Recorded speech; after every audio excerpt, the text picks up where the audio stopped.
अरे बापरे, महिपतने हे काय केलं बघून थक्क व्हाल.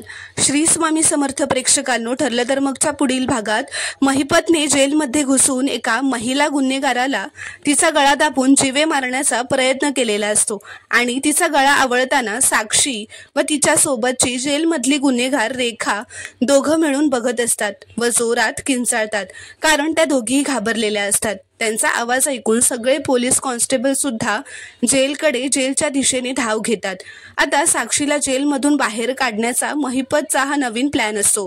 प्रेक्षकांनो, इथे दुसरीकडे सुभेदारांच्या घरी सगळे हॉलमध्ये जमलेले असतात.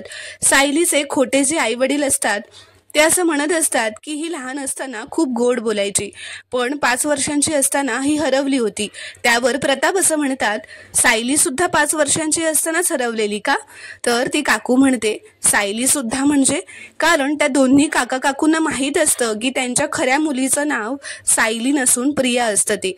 आता ही गोष्ट प्रियाला तर कळलेलीच असते की तेच दोघं तिचे खरे आई बाबा आहेत म्हणून.